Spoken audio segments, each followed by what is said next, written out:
vivre pour ce qui compte dans l'éternité. J'ai eu une vision où j'ai vu ce qui ressemblait à la salle du trône de Dieu. La vision a commencé lorsque je me tenais à un certain endroit. Quand je me suis retourné pour regarder derrière moi, de loin, j'ai vu un trône blanc, et quelqu'un assis dessus. J'étais debout à l'arrière du trône et je n'étais pas capable de voir le visage de celui qui est assis sur le trône parce qu'il avait le dos tourné vers moi. Des créatures angéliques se tenaient à côté du trône des deux côtés, et d'autres créatures angéliques dotées d'immenses ailes volaient constamment tout autour du trône. Pendant un instant, j'ai cru voir ce que je voyais être la salle du trône de Dieu, et j'ai dit Jésus? Mais tout de suite, j'ai compris que tout cela était une contrefaçon.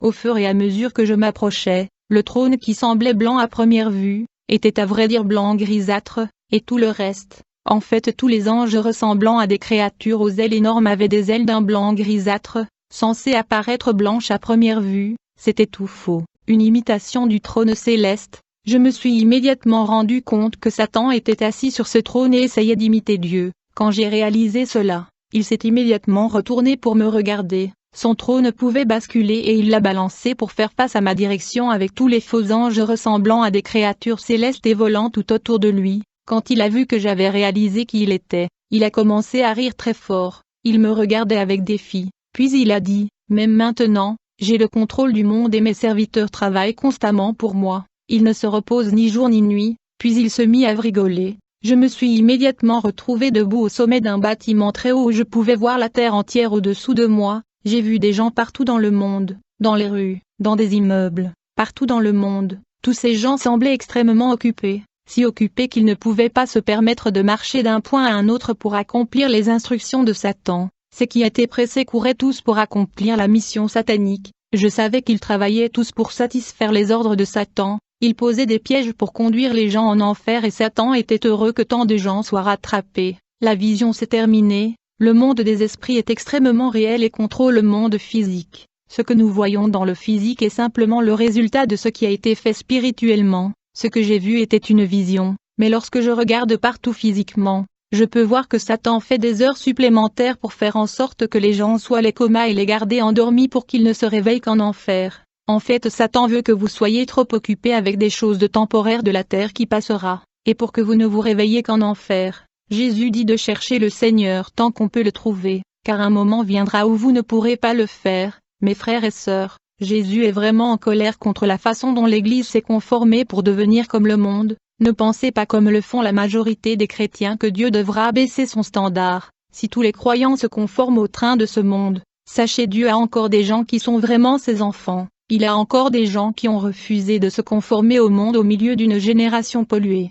Oui. Vous ne pourrez peut-être pas les voir si vous regardez autour de vous, mais Dieu a des gens qui ont refusé d'être corrompus par le monde et qui ont vraiment soif de lui. Ils le cherchent vraiment. Dieu a toujours un peuple. Il se conserve toujours un reste. Les enfants de Dieu peuvent être dispersés dans le monde entier, mais il sait qui ils sont et ce sont eux qui verront sa face. Élie pensait qu'il était le seul qui restait parmi les enfants de Dieu parce qu'il ne voyait personne autour de lui avec le même zèle, mais Dieu lui dit, j'ai encore 7000 personnes qui ne se sont pas pliées devant Baal. 1 Roi verset 19h18. Dans cette situation quelqu'un pourrait dire peut-être que Dieu devrait faire une exception sur l'idolâtrie puisque tout le monde adore Baal. Comment Dieu peut-il laisser périr autant de gens se perdre? Il devait accepter les gens dans leurs iniquités?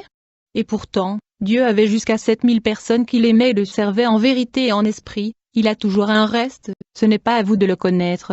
Votre devoir est de faire votre part pour suivre Jésus complètement. Peu importe qui ne le fait pas, et même si le monde entier abandonnait Dieu, il pourra toujours soulever des pierres et ces pierres l'adoreront en vérité et en esprit, car Dieu est toujours aussi saint que lorsque la Bible a été écrite et il dit, « Sans la sainteté personne ne me verra » Hébreux 12 verset 14, Dieu est saint et celui qui cite le nom de Christ doit s'éloigner de l'iniquité. Mes frères et sœurs, Dieu est saint et il ne veut pas que les femmes portent des pantalons, des vêtements serrés et révélateurs, il ne veut pas que vous montriez votre décolleté si vous appelez le nom de Christ. Il veut que vous soyez saints. Il ne veut pas que les hommes fléchissent leurs pantalons et fassent toutes ces coiffures du monde. Il ne veut pas que ces hommes et ces femmes portent des bijoux et se maquillent, se peignent les ongles et se coiffent. Il veut que son Église soit mise à part et sainte. Peu importe à quel point cela pourrait sembler vieux.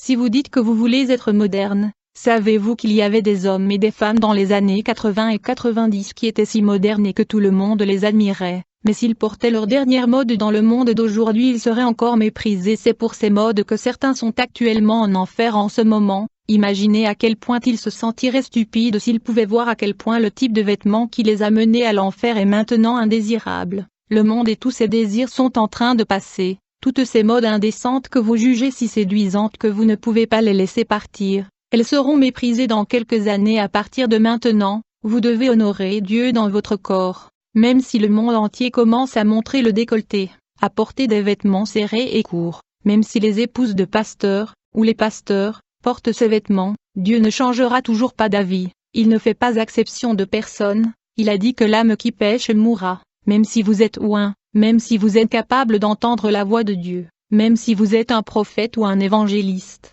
Si vous vivez dans l'iniquité vous mourrez. Jésus a payé le prix de nos péchés, mais si même après avoir prétendu accepter Jésus vous continuez de vivre dans le péché, le sang de Jésus ne vous couvrira pas. Le sang de Jésus couvrira ceux qui se repentent. La Bible dit que si nous péchons, nous avons un avocat en Christ Jésus. Si vous êtes chrétien et que vous péchez, Dieu ne s'attend pas à ce que vous continuiez dans ce péché parce que Jésus est mort pour vous. Dieu s'attend à ce que dès que vous réalisez votre péché, vous vous en détournez rapidement en repentance, sans continuer délibérément. Vous avez été appelé à être une lumière pour le monde et à porter des fruits de repentance. Dieu est toujours saint, il ne s'attend toujours pas à ce que vous, enfants de Dieu, maudriez, mentiez ou bavardiez. Il ne s'attend toujours pas à ce que vous buviez, fumiez ou écoutiez de la musique impie. Dieu est saint, et la sainteté n'est pas partielle, c'est tout, votre vêtement, votre discours, votre conduite, vos pensées. Laissez chaque partie de vous se conformer à Jésus, et rappelez-vous que le salut est l'œuvre de Dieu.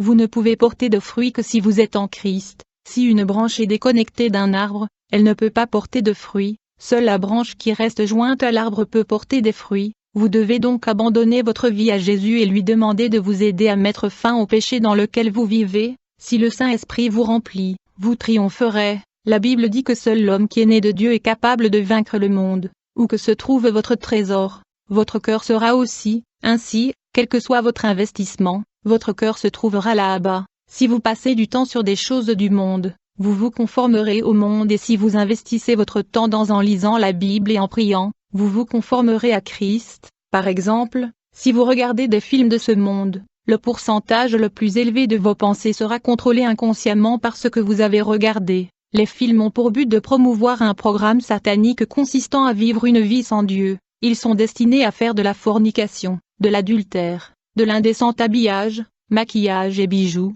injures, propos vulgaires, meurtres, vols, sorcellerie et beaucoup de choses que Dieu déteste commencer à vous paraître normales. Jésus m'a dit que les films sont spécifiquement conçus comme des appâts pour les humains, pour les piéger en enfer, et beaucoup de ceux qui les agissent sont dans une alliance avec Satan pour faire ce qu'ils font. Sans les films, beaucoup de vêtements que les femmes portent aujourd'hui ne seraient pas portés, mais tout a commencé avec les femmes dans les films portant des caleçons et sortant comme ça en public, les femmes dans les films montrant leur décolleté. C'est comme ça que les gens ont été lentement lavés le cerveau en acceptant tout cela comme normal. Jurer est même quelque chose que les gens font pour se faire valoir, parce qu'ils veulent parler comme une célébrité. Ils travaillent pour Satan et tout ce qu'ils veulent, c'est votre âme. Une fois que vous serez mort, il sera trop tard. Pensez-vous que Jésus ne sait pas de quoi il parle quand il dit qu'il ne veut pas que ses enfants regardent tous ces films, feuilletons et caricatures? Satan a la majorité des gens sous sédation, et ce sont ses esclaves qui l'exécutent sans le savoir. Les gens sont pris dans la pornographie et la masturbation. Ne voyez-vous pas la véritable raison pour laquelle ils téléchargent de telles vidéos? C'est parce qu'ils veulent votre âme? Satan vous donnera n'importe quoi, juste pour avoir votre âme, car en réalité, il ne se soucie que de l'âme humaine. Jésus est capable de vous libérer de toute dépendance, que ce soit de la pornographie, de la musique mondaine, des films et de la dépendance à Internet. Satan travaille vraiment beaucoup plus pour que les humains soient si occupés qu'ils ne se souviennent plus de leur Créateur. Il veut que vous soyez accro à Internet, que vous passiez des heures sur les réseaux sociaux sans avoir le temps de prier ou de lire la Bible. En réalité, c'est Dieu qui décide s'il est temps ou non de mourir, et ce que Satan fera, c'est donc de vous tenir si occupé en espérant que votre temps de vie expire bientôt. Satan vient voler, tuer et détruire, mais Jésus est venu pour donner la vie et la vie en abondance. Toutes les paillettes du monde disparaissent aussitôt que vous êtes sur le point de mourir. J'ai entendu parler de tant de choses que les gens font lorsqu'ils sont sur le point de mourir. Je n'ai pas encore entendu parler d'une personne qui a demandé à avoir son téléphone pour pouvoir naviguer une fois de plus, ou qui voulait regarder ce feuilleton une fois de plus. Lorsque les gens sont sur le point de mourir, ils se souviennent de Dieu, ils veulent la prière, et ils veulent la Bible. Pas plus tard que jeudi dernier, il y a cette dame qui est décédée. Juste avant de mourir, elle a demandé à sa famille qui était à son chevet de lui donner une Bible pour qu'elle puisse la lire. Elle la lui a donnée, elle l'a ouverte pour lire, puis l'a refermée et a dit au revoir à sa famille. Quelques heures plus tard, elle est morte. Pourquoi n'a-t-elle pas demandé un magazine ou un livre mondain? Dieu est esprit et notre être réel est esprit. Voici sur terre, parce que nous sommes dans un corps terrestre, Dieu peut sembler distant et sans importance à cause de la chair. Les choses de la chair semblent aussi brillantes et désirables et nous les hiérarchisons. Mais le moment est venu de mourir, car maintenant vous retournez dans le monde des esprits et parce que Dieu est esprit, vous réalisez soudainement à quel point il est important et souhaitez-vous l'avoir. Si vous avez vécu pour lui, vous réalisez à quel point la parole de Dieu est importante et vous souhaitez maintenant la lire. Mais il est déjà trop tard, la condition de votre cœur avant est ce qu'elle sera pour toujours. Si vous avez accepté Jésus, vous resterez pour toujours son enfant, et si vous étiez un pécheur, vous resteriez pour toujours un pécheur. Vous êtes au point d'écrit dans Apocalypse 22h11 que celui qui est injuste, qu'il soit injuste encore, et que celui qui est sale, qu'il soit toujours immonde. Celui qui est juste, qu'il le soit toujours. Au moment où vous êtes à ce carrefour, votre porte au repentir aurait déjà été fermée. Cherchez Dieu pendant qu'il peut être trouvé,